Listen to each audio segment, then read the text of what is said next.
The man pulls, my feet do not behave, so many of them fleeing, open fear upon their faces.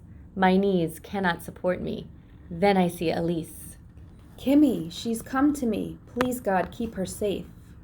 I hold her gaze, will her not to worry, though I know in being here I risk everything. I am Wingina's daughter. I am Roanoke. These things give me courage. Her shoulders back, my ribbon wound about her wrist. She is so brave. Father stands with George, his hand on George's shoulder. Come, Elise, he says, his eyes burning, insisting. This girl is nothing to you. I will not live his lie again. This time I won't betray her. From underneath my dress I pull her strand of pearls from hiding, walk 1,000 steps to reach her side. How could I ever think she had finished with me? I touch my hand to my head, touch it to my chest. She reaches for me. Our fingers intertwine. I hold a fist to my breast. Elise, sister of my heart. We balance on that edge of time before all collapses. Go, Kimmy whispers to me. Go, she shouts. Her voice rings out for all to hear. The word's power fills the air around us. The English aren't the only ones who can use their Montauk. Wanchese is coming. I am certain of this. The only way to keep her safe is to make her go. Go. The word's permission. It is invitation, freedom. It's protection from the danger Kimmy faces here. I grip her hand. I didn't know until this moment this word was what I waited for. Together we flee. Tumbling, the ditch catches us. Then running, we pass through the palisade. We fly like bluebirds to the forest's embrace. We duck under branches, weave between trees, travel farther from those calling my name. I race from their voices, venture deeper into the forest shelter until I can go no more. My word was meant to keep her safe, to send her elsewhere, but she chose to go with me. We rest for a moment under the low, reaching branches of a tree. From my pocket, I take the bluebird I've carved for her. It's flawed, this crude attempt, the work of a beginner, yet Kimmy lifts it in the early moonlight, holds it to her cheek. Ayachawanas, she whispers. Montauk, my voice breaks. There are so many words I do not have for her. Nothing to speak of comfort, to speak of courage, to speak of hope. What I have is so little, but I give it still. Elise, I say. Her eyes seek mine. Come home. These are words she does not know. Still, she follows. We push forward through the fast approaching darkness, enter a clearing where the moon hangs overhead. And then they come. Hastily painted, they storm from the forest. Bows, quivers, arrows, they rush to the English. Elise cowers at my side. We are surrounded. Men painted in fearful patterns, more threatening in these shadows, arrows at the ready. Is this how it will end for me? From the ring of men around us, this time Wanchese calls to me. Kimmy? Yes, uncle. I tell my heart to steady. Fear cannot rule me now. I have someone with me. I step aside so that all might see Elise. An English girl, he says. Elise, my friend. She hears her name, turns to me. Such trust in her eyes. I will do everything to keep her safe. What strength it takes just being here. Have I led her just to bring her harm? Wanchese hates the English. Your friend. His face hardens. The man who speaks with Kimmy approaches me, his face, his arms, his chest awash with color. He wears skins about his waist, a chain of shells and copper beads. I cannot help how my body shakes. He lifts his hand, I duck, expecting him to strike.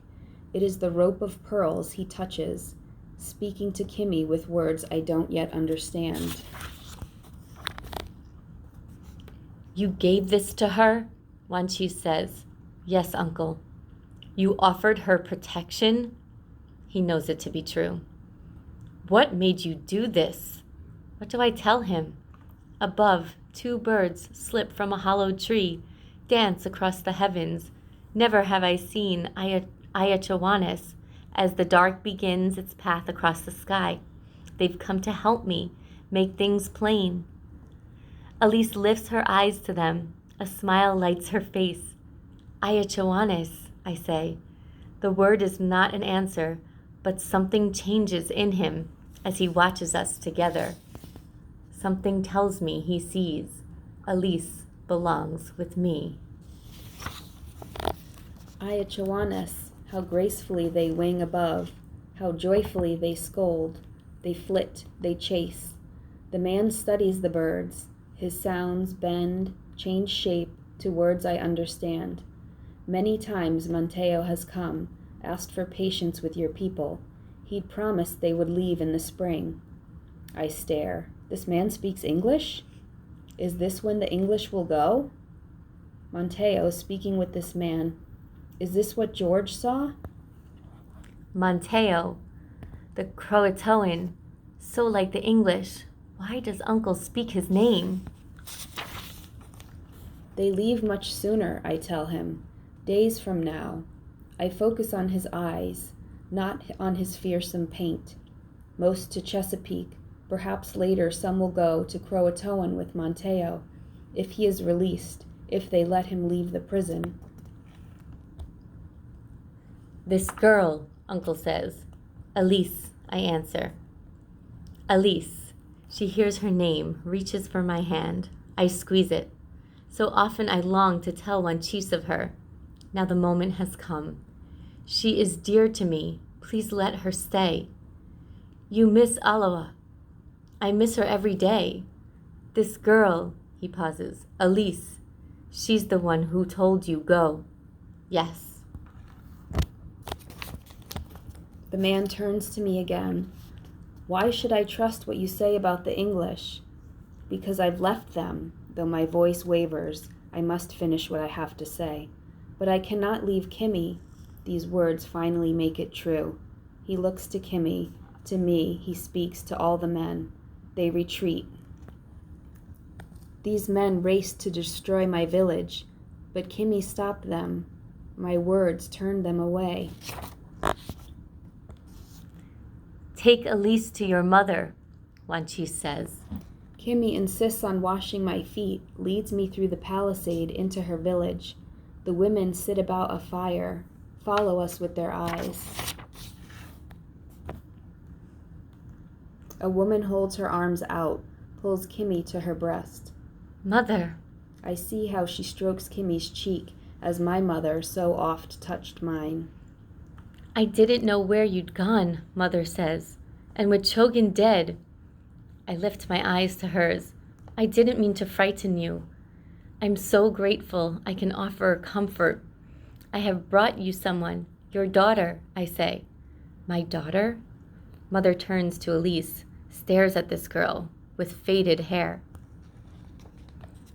With water eyes. I want Mother to see as I do. You were weaving. You told me I was strong. Do you remember this? Yes, Mother says. I did not lose my pearls. I gave them away. Why would you do this? Mother says. I chose to keep her safe. Elise has left the English. She has no one now. Mother looks again to Elise, pulls me close once more. My daughter, Mother whispers.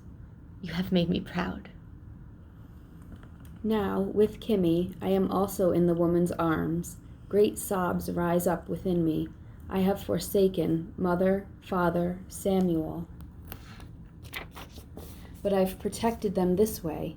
She kisses my hair, tucks me under her chin, makes the gentle noises all mothers use to soothe a child's pain.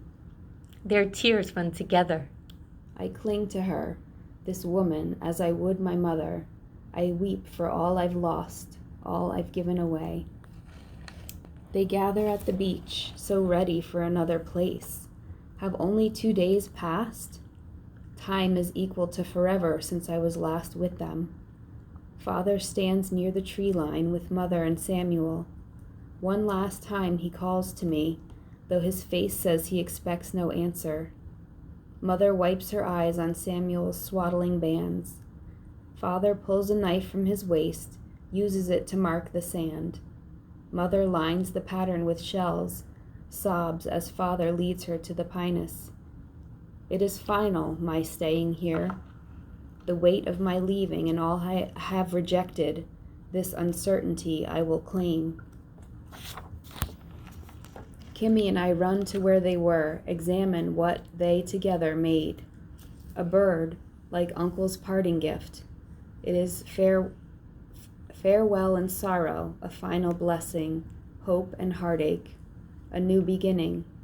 I belong on Roanoke, where Uncle lived his final days, the place that brought me Kimmy. She clasps my hand. I use the fist we formed to wipe my cheeks, whisper my thanks to her, this girl who calls me sister. I learn the rhythm of the morning fields, sunshine ripening, burnished corn, the stillness of the afternoons, the coolness of the shimmering stream, the melody of the evening, mealtime voices, the thundering fire, the silent song of moon and stars spread across the heavens. How is this way of living new to me? Its music I have somehow always known.